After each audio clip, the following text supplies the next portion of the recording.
Okay, problem 19 asks us to find the current through this 6-volt battery.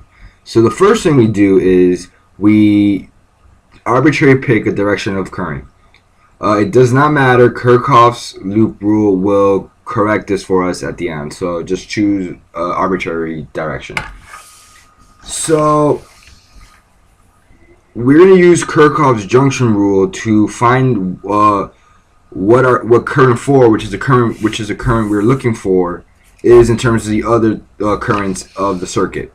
So current 1 has to equal current 2 plus current 3 through this schematic here, because there's a junction right here. So I1 flows in, so I2 and I3 have to be the same.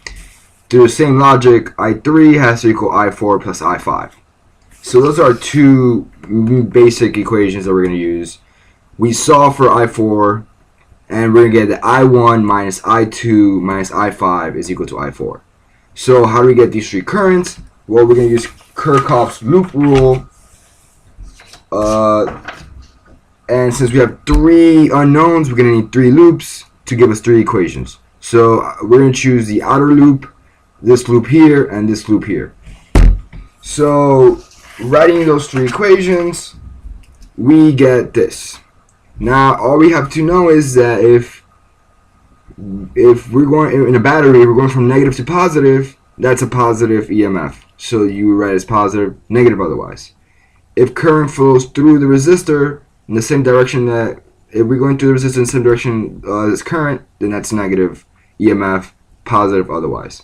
So here, for example, I'm just going to go through with this one. 10, so that's going to be negative positive, that's going to be positive 10 minus I1 times 2 ohms plus 8 minus I2 times 4 ohms minus I1 times 2 ohms equals 0. That's our first equation. Likewise, we use it for the outer loop and this loop. So we're going to solve this loop first because it's only in terms of I2. So doing that, we get that I2 is 6 volts over 4 ohms. So it's 1.5 amps. So we've now solved for I2. So then we're going to solve for 1 because that only has I1 as a mystery.